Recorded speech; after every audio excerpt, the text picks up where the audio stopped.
wujud.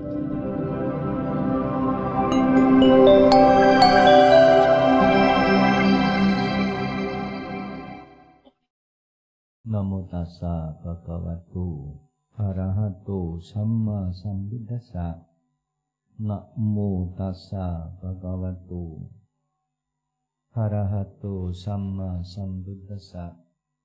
Namo tassa bhagavato arahato samma sambuddhassa. Terpujilah Sang Bhagawa yang Maha Suci, yang telah mencapai penerangan sempurna. Makhluk apapun yang berkumpul di sini, yang datang dari 10 penjuru dunia, yang berasal dari air, dari darat, dari puncak gunung, dari atas pohon, maupun yang datang dari ruang angkasa. Apakah makhluk-makhluk yang berkaki 2, berkaki 4, berkaki banyak, maupun yang tidak berkaki, yang lahir melalui kandungan, melalui telur, melalui lembab, maupun yang lahir spontan secara langsung, semoga semuanya mendapatkan kebajikan dan kebahagiaan. Kini waktunya mendengarkan ajaran dengan hormat. Sang Buddha mengajarkan, oh para makhluk, berbahagialah, bersahabatlah,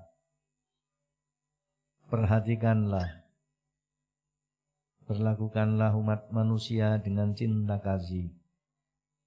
Lindungilah mereka dengan tekun, sebagaimana mereka melakukan penghormatan, memberikan sesajian, mengaturkan sesembahan kepadamu siang malam.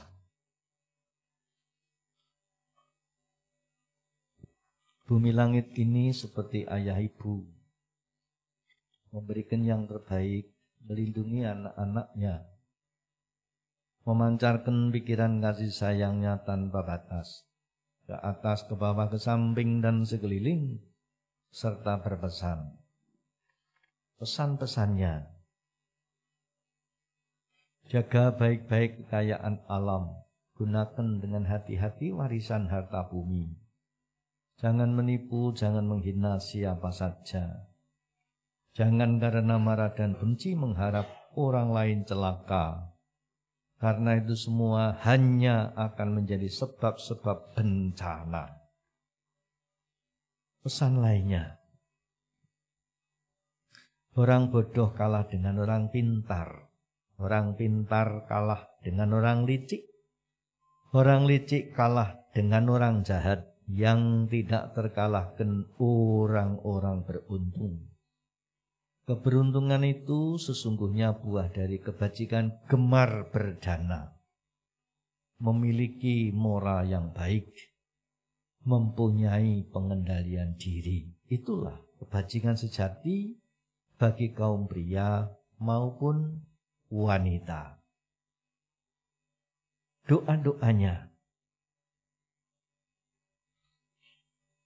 bagi semesta, semoga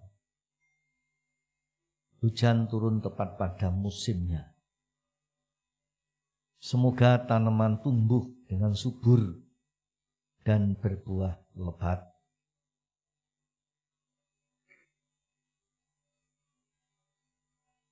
Semoga dunia maju, pesat dan damai. Semoga pemerintah berlaku lurus. Semoga para pejabat, para birokrat, para aparat mau bertirakat. Semoga para penjahat segera bertobat. Semoga yang miskin menjadi kaya. Semoga yang kaya menjadi dermawan, yang tidak melawan penguasa. Semoga yang menjadi penguasa tidak merusak negara, tidak merusak agama, tidak merusak alam semesta.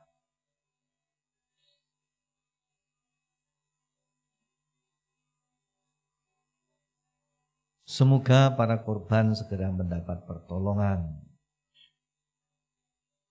Semoga neka bencana yang melanda bangsa dan negara, juga negara-negara di dunia segera berakhir, selesai. Semoga semua makhluk berbahagia.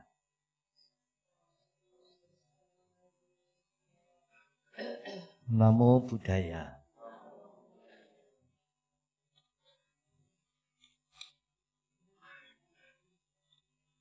Ibu Sangga yang mulia, Bapak Ibu, saudara-saudara Dharma sekalian yang berbahagia. Pada pagi hari ini kita berkumpul bersama-sama melakukan puja manta, puja bakti, puja dana,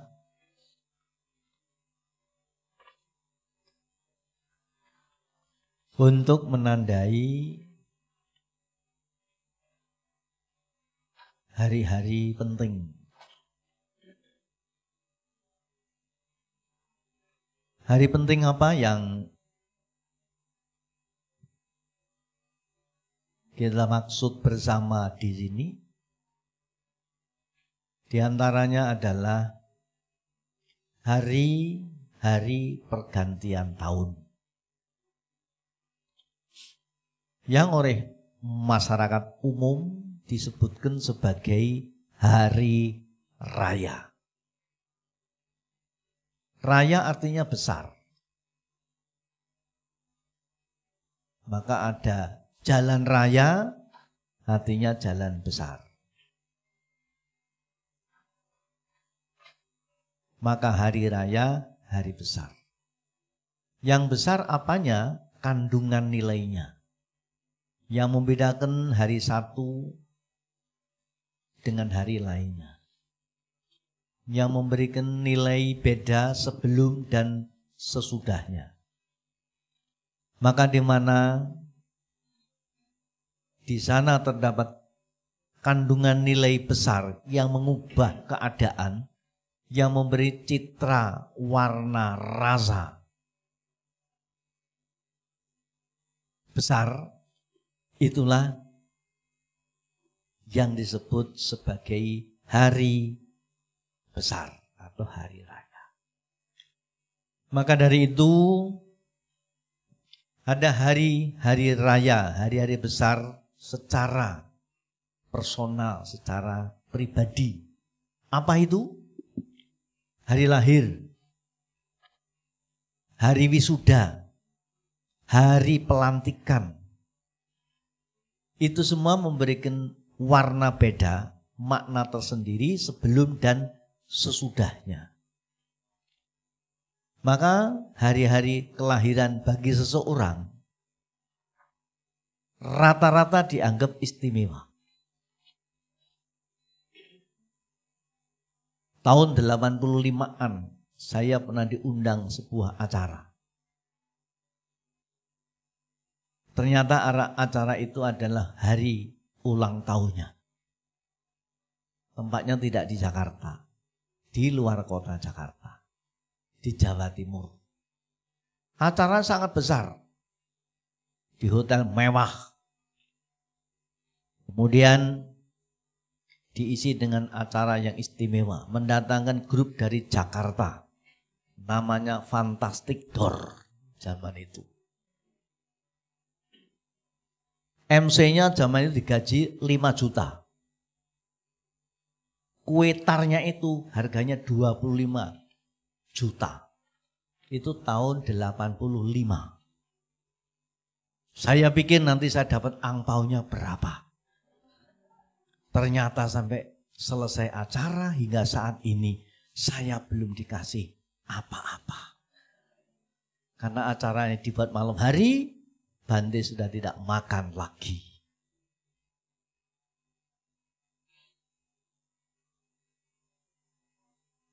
Mengapa begitu? Ya karena mereka menganggap itu hari penting. Karena itulah hari lahir bagi seseorang menjadi penting bagi yang bersangkutan, juga bagi orang lain. Karena orang lain juga mempunyai harapan pada hari itu untuk mendapatkan nilai-nilai kebesarannya. Maka hari ulang tahun Kwan Im namanya Senjit, yang merayakan sak dunia. Karena kepingin mendapatkan kebesaran tokoh tersebut. Maka kemudian ada, kalau Dewa Brahma tangannya 4, kalau Kwan Im tangannya 1000. Maksudnya apa? Kwan Im mampu menyelesaikan 1000 masalah dengan tangannya itu. Tapi yang menjadi penting bukan kok tangannya atau kita muja-muja di sana. Meniru apa yang sudah dilakukannya. Jangan kemudian hari-hari memuja sang cinta kasih, tapi pulang dari muja marah-marah. Itu enggak dapat berkah. Bapak Ibu sekalian, karena itu di hari ulang tahun bagi siapapun menjadi istimewa. Yang kedua adalah hari keluarga, yaitu hari perkawinan. Maka banyak orang jadi manten itu istimewa. Yang ketiga adalah hari besar kenegaraan. Lalu ada hari besar keagamaan. Nah, hari ini saudara-saudara sekalian, kita berkumpul dengan niat itu. Yang pertama adalah menandai hari besar keagamaan Buddha. Yang dimana secara hari kebesaran keagamaan Buddha sampai pada namanya hari Magha Puja. Magha ini nama salah satu bulan menurut penanggalan Buddhis. Jadi kita itu di dalam Buddhis ini juga punya nama-nama bulan, punya nama-nama hari, punya sistem penanggalan sendiri sebenarnya secara keagamaan. Jadi Wesa, Asada, Magha Puja, Migasira, Katika atau Katina, itu semua adalah nama-nama bulan menurut penanggalan tahun Buddhis. Nama-nama hari juga punya. Karena Sukro, Anggoro, lalu apalagi begitu. Ada bukunya yang bisa dibaca. Tapi kita tidak biasa menggunakan hari-hari penanggalan itu. Entah sejak kapan ya pengaruh penanggalan internasional yang Mei, Juni, Juli, Agustus itu lebih populer. Bapak Ibu sekalian, Magha Puja adalah salah satu dari 4 hari besar dalam keagamaan Buddha.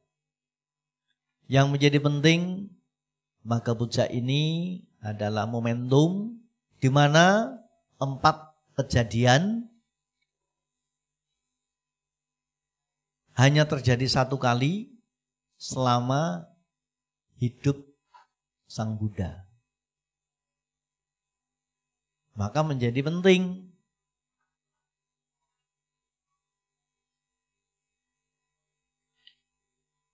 Apa istimewanya Magha Puja? Seperti tadi yang disebutkan.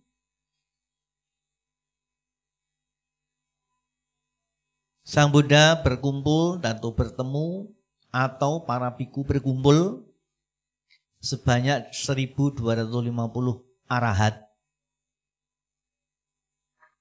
Dan itu ditasis langsung oleh Sang Buddha dengan pola, karena dulu awalnya menjadi biku ketika mau menjadi biku dan ketemu langsung dengan Sang Buddha, cukup dia mengajukan, Bante, saya mohon diterima menjadi murid Sang Buddha.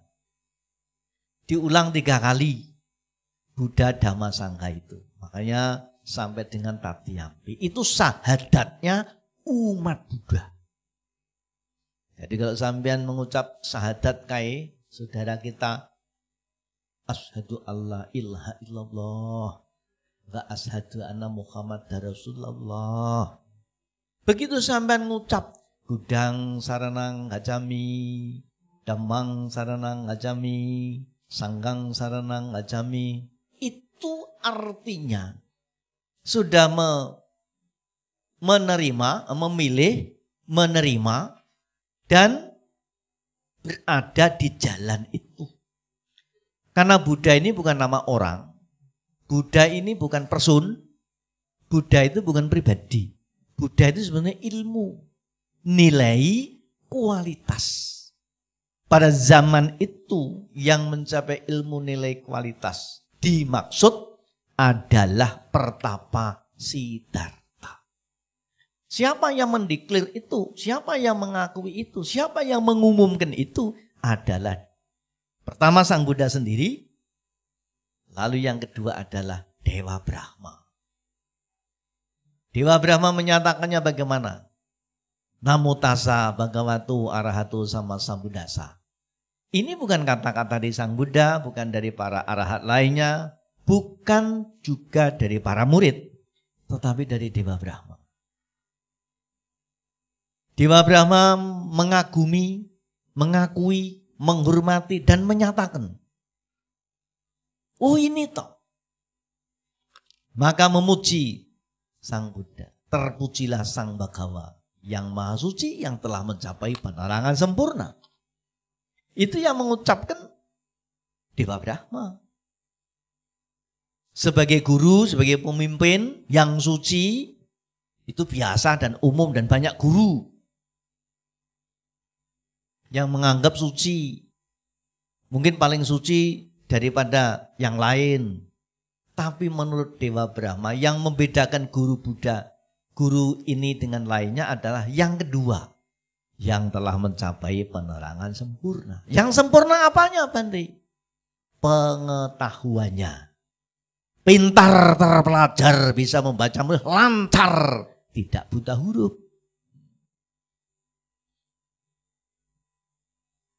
Yang kedua, sempurna tindak tanduknya.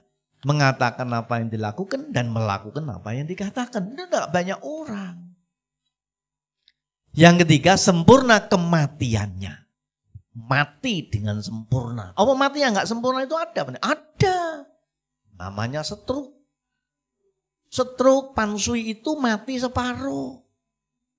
Kadang-kadang telinganya tok yang sudah mati, yang lain masih hidup. Atau matanya.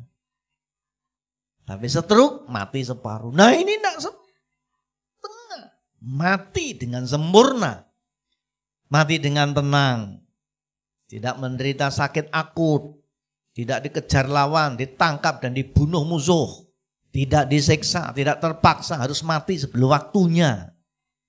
Dan itu bumi, langit, samudera raya menjadi saksi.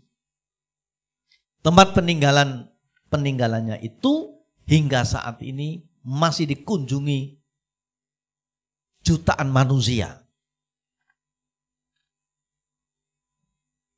Setiap harinya, setiap tahunnya. Nah itulah yang dinyatakan oleh Dewa Brahma. Lalu yang kedua, apa sebetulnya? Kan? Jadi kalau Buddha itu ilmu, Dharma itu pernyataan. Sangga itu tanggung jawab dari apa yang dinyatakan. Jadi kalau kita memilih jalan Buddha Dhamma Sangga itu artinya ilmunya dapat, lalu disampaikan kepada orang lain, dan dilakukan dalam kehidupannya. Maka menjadi umat Buddha yang dimaksud adalah menjadi umat Buddha yang utuh. Karena ada umat Buddha yang setengah-setengah, hanya di rumah saja, tidak pernah ke wihara. Di rumah itu wah sok akrab sama Tuhan. Tapi ternyata tidak akur sama orang tua dan mertua.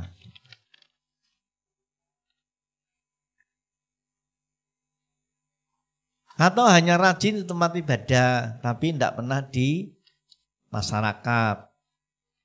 Nah, yang ideal adalah di rumah, di tempat ibadah, dan di masyarakat. Itulah umat Buddha yang utuh. Bapak Ibu sekalian,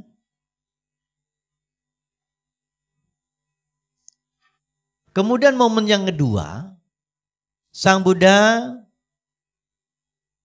bertemu dengan 1250 arahat itu, selain tabasnya sendiri, mencapai abinya.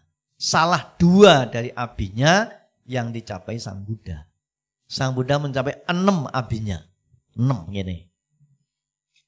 Yang dicapai oleh para arahat ini minimal 2. 2 itu apa? 1, jelas mencapai arahat, mencapai kesucian. Yang kedua adalah abinya, lainnya di antara 5 abinya. 5 ini adalah abinya kanuragan, abinya kesaktian, pubeni wasanusati, mampu mengingat kehidupan sendiri yang berulang-ulang. 2, dibacaku, mata dewa. Yang ketiga, dibasota, mata telinga dewa. Yang ketiga, ceto paryanyana, kemampuan membaca, mengendalikan pikiran sendiri juga pikiran orang lain. Bahasa modern namanya hipnotis atau apa itu? Sihir.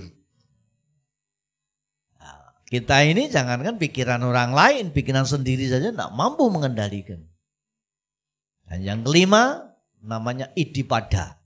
Idipada itu kemampuannya menciptakan kehendak sesuai dengan apa yang akan dilakukan. Pengen terbang, terbang. Pengen menghilang, hilang. Bisa mengeluarkan api, angin dari badan. Mengeluarkan air dari badan. Bisa tembus tembok. Bisa tembus tanah. Seperti ikan menyelam di air. Pokoknya itulah namanya kanuragan. Bahasa Jawanologi namanya otot kawat, balung wesi, susung golo, kulite tembogo, igane ril. Rengose domwojo. Artinya orang ngerti nanti maga buja tahun depan. Iya. Gitu. Jadi ilmu kesaktian-kesaktian yang dikenal, yang kita kenal di dunia itu dari Sang Buddha. Dari mana? Ya karena pertapaannya yang hebat itu. Jadi siapapun yang mau tirakat, pasti dia akan mempunyai kemampuan di atas ukuran rata-rata. Intinya begitu. Bapak Ibu sekalian, nah kemudian yang namanya mencapai arahat pasti mencapai yang ke-6, Nirodha Sammawati. Artinya mencapai kesucian. Sang Buddha mencapai 6-6-nya, nah para arahat yang 1250 ini mencapai salah 2-nya. Dan itu hanya terjadi pada 1 kali. Kemudian yang ke-4-nya,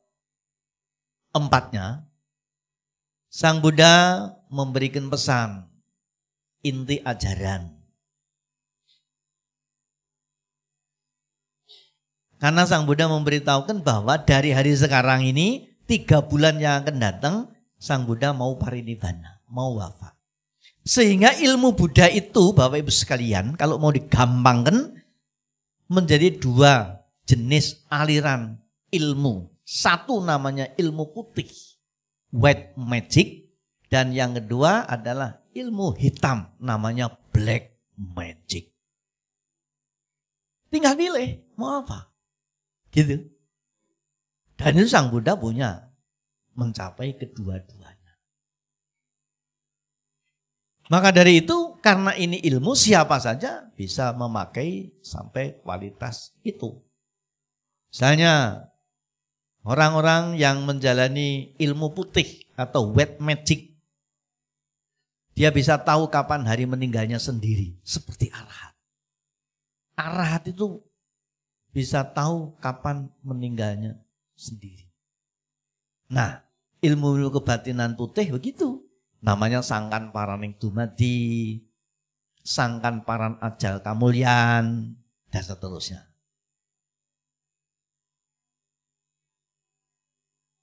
Itu yang ilmu putih.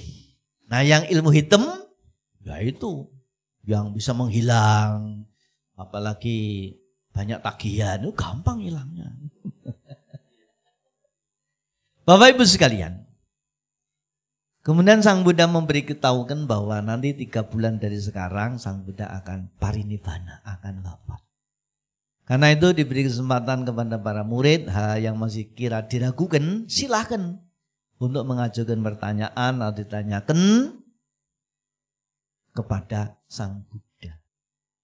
Inilah istimewanya pada Magha Puja yang membedakan dengan hari-hari besar atau hari-hari biasa lainnya. Nah, Bapak Ibu sekalian, sekarang yang kedua, hari besar. Selain hari besar sendiri, kemudian hari besar keagamaan, lalu hari-hari besar kebangsaan. Hari besar kebangsaan itu bagi bangsa Indonesia, hari rayanya ya 17 Agustus. Itu hari rayanya umat Buddha. Siapapun yang tinggal di wilayah Indonesia, dia bangsa apa, suku apa, tinggal di sudut mana, dan agamanya apa. Tetapi sebagai warga negara Republik Indonesia, hari besarnya adalah tanggal 17 Agustus. Dan tanggal itu yang membedakan status sebelum dan sesudahnya. Sebelumnya sebagai warga yang di bawah penjajahan bangsa asing, tapi begitu diumumkan, saya atas nama bangsa Indonesia, Soekarno-Hatta. Itu sudah menjadi bangsa yang merdeka, setara dengan bangsa-bangsa lainnya. Jadi itu momen yang penting. Lalu doanya bangsa Indonesia apa? Indonesia Raya.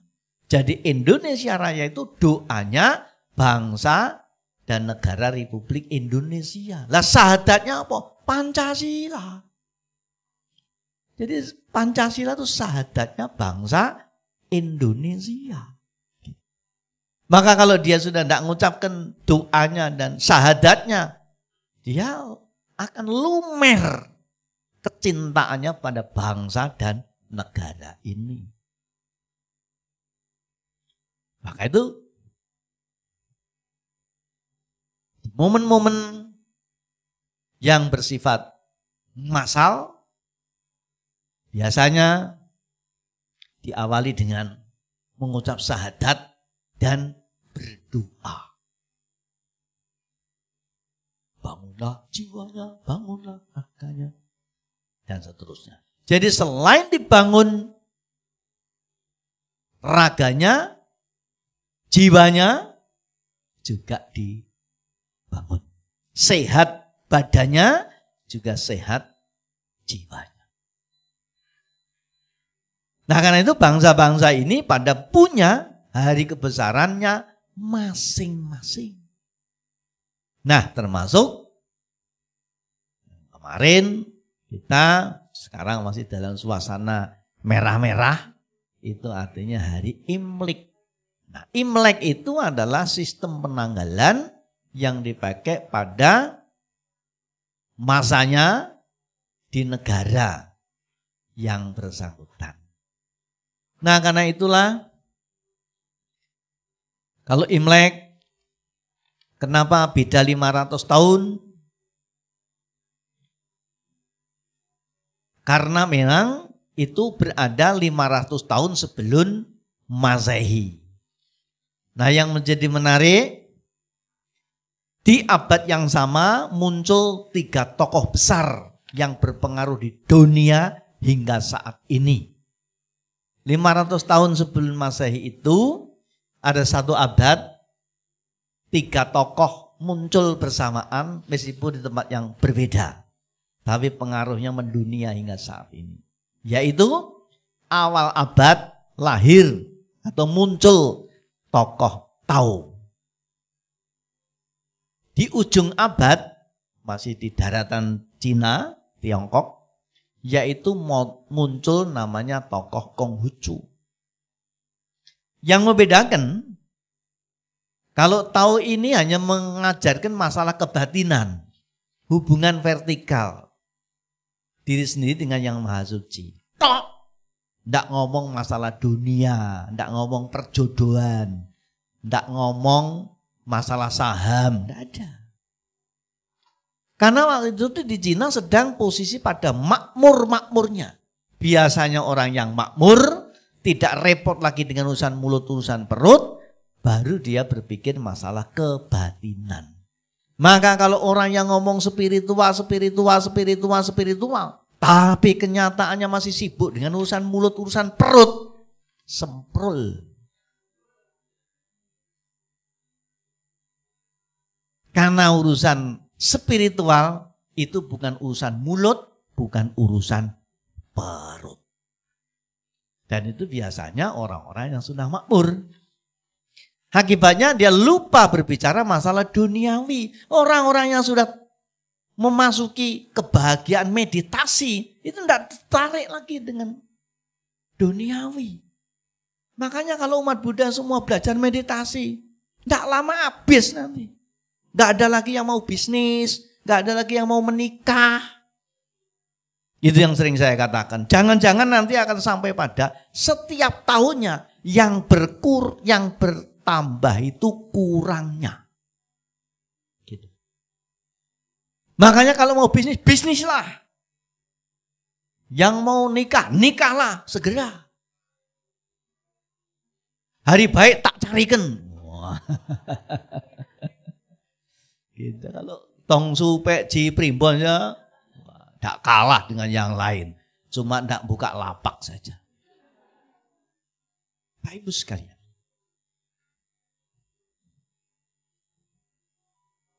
Lalu di India muncul yang namanya Siddhartha Gautama ini. Yang mencapai ilmu, mencapai nilai, menjadi kualitas. Ternyata ajaran Siddhartha melengkapi dari apa yang diajarkan Tao, apa yang diajarkan Konghucu. Kalau Tao mengajar hanya kebatinan, Konghucu hanya mengajarkan sosial kemasyarakatan. Karena keprihatinannya bangsa dan negara mengalami titik rendah sosial kemasyarakatan. Masing-masing pribadi sudah kehilangan daya hormat menghormat. Kehilangan kebiasaan tolong menolong, malah ganti menjadi tolong menyolong. Maka ada orang yang cerdas dan berwawasan luas, mempunyai endapan jiwa yang sangat dalam, namanya Konghucu. Dia membuat proposal, lalu diajukan kepada raja. Raja, kalau terus-teruskan generasi kita itu semakin uraan. Memang pintar terpelajar, tapi tidak punya kekuatan kebatinan. Mudah diprovokasi, memble, dikit-dikit, dia galau. Maka dia mengajukan sistem sosial kemasyarakatan. Cara memberi nama, cara berlaku hormat, dibuatkan proposalnya itu. Dan karena ini kehendak raja, akhirnya raja menerima, lalu diperintahkan, diumumkan, dianjurkan melalui undang-undang. Karena itu seluruh ajaran Konghucu ini berbasis sosial kemasyarakatan. Cara memberi nama harus 3 huruf, itu ada sistemnya. Dan diketahui sampai 7 turunan. Jadi kalau ada orang kaya 7 turunan, biasanya yang ke-8 miskin. Gitu biasanya. Ada 3 nama, nama leluhurnya, nama sendiri, nama orang tuanya. Jelas. Bagaimana harus berhormat kepada orang lain. Lalu kalau ada upacara kematian, dulu itu pakai pita. Itu membedakan ini cecang, ini engso, ini angsa gitu. Cara nyebutnya apa? Empek, encek. Di Jawa pun juga ada Pak D, Bude, Mbok Lek, Mbok Cilek, ada. Itu sebetulnya membangun sistem sosial kemasyarakatan. Lalu tata bahasa ada 4 tingkat, 4 ke atas, 4 ke bawah. Sehingga tatanan sosial kemasyarakatan kembali pulih dalam hal saling hormat menghormat. Nah, kira-kira 200 tahun sebelum Masehi ada kaisar itu mengenal yang namanya ajaran Buddha. Dan ternyata ajaran Buddha itu melengkapi apa yang diajarkan oleh Konghucu, apa yang diajarkan oleh Tao. Kalau Tao ajarnya vertikal, hubungan pribadi dengan yang Maha Suci. Kalau Konghucu secara horizontal, pribadi antar pribadi, ternyata Sang Buddha melengkapinya, yaitu secara internal, pribadi dengan diri sendiri. Ajaran Sang Buddha yang hubungan dengan Maha Suci ada. Kayak Anatta, Satipatthana, itu hubungan pribadi dengan diri, dengan yang Maha Suci.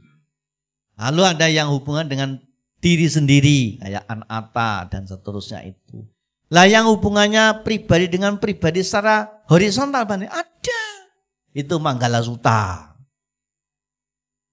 Lalu Gihik Pati-Pati, Parabawa Sutta. Kalau mau jadi perumah tangga yang baik, baca Parabawa Sutta. Terus ada lagi yang namanya kalau tidak salah itu Mahatangga Sakaya Sutta. Jadi kalau pengen dapat jodoh yang baik, pengen dapat keturunan yang baik, ada ilmunya. Jangan kemudian hanya bikin anak tapi tidak bisa ngatur, nanti anak sudah nakal baru dibawa ke pondok labu. Saya kadang-kadang kesel banget.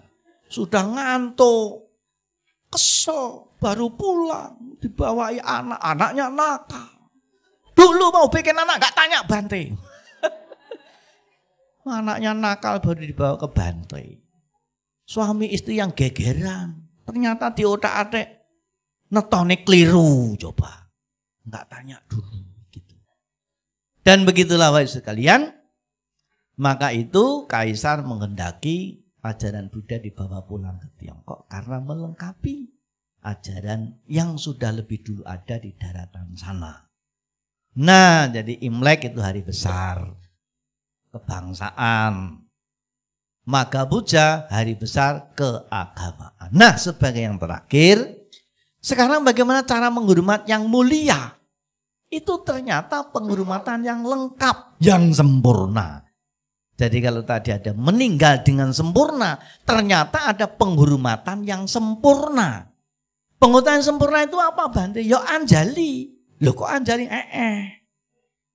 Kenapa? Anjali itu adalah ketemunya kedua belah tangan dengan 5 jari yang tertutup indah, bentuknya kayak kuncup bunga lotus. Bunga apa lotus itu? Teratai. Indah. Makanya anjali itu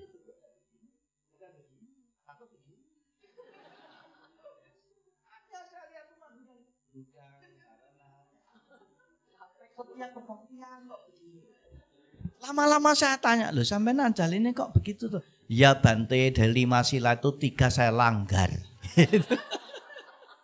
Yang dijalani tinggal 2 katanya gitu. Nah, yang genap adalah 5 itu unsur apa? Dulur papat 5 panter. Kiblat papat 5 panter, dulur papat 5 panter, ibu bumi, angin bayu dan seterusnya. 5 unsur ketemu. Enggak, pantah tanda ketemu. Makanya kalau tidak ketemu ya kurang kita. Nah, inilah pentingnya. Nah, tapi Bante kalau contoh sinian kok tidak begini, tapi kok begini. Ya, itu soalnya ada riwayat. Sebetulnya contohnya semua begini.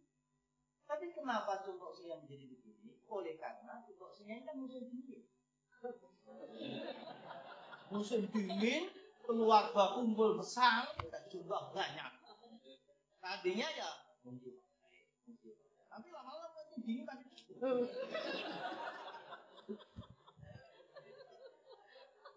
Nah, karena itulah penghormatan yang mulia itu sebetulnya anjali ini. Maka dari itu ketika manusia sudah pada lupa dengan kemuliaannya, COVID mengingatkan. Sampai Pak Presiden begini, Pak Wakil Presiden begini, pejabat-pejabat tinggi bangsa-bangsa negara begini. Itu yang ingatkan COVID. Dan WHO menyatakan bahwa COVID bukan bencana politik sebagian orang, tetapi itu bencana alam. Menurut catatan WHO, Badan Kesehatan Dunia, negara-negara yang penduduknya mayoritas menganut cara berpikir Buddhis, kena dampaknya tipis. Betul ini. Kalau secara dunia, mana itu? Bhutan. Saya pernah hidup di Bhutan, tinggal di Bhutan, merasakan bagaimana itu Bhutan. Maka sampai akhir masa COVID, Bhutan dinyatakan 0. Tidak ditemukan bibit COVID. Indonesia ada Bapak, namanya Baduy. Baduy juga dinyatakan tidak ditemukan bibit COVID. Pas tengah-tengah COVID, saya ke Baduy. Jadi saya betul merasakan seperti di Bhutan, Bhutan seperti Baduy, Baduy seperti Bhutan. Bagaimana dia hidup menyatu saling hormat menghormat dengan alam semesta.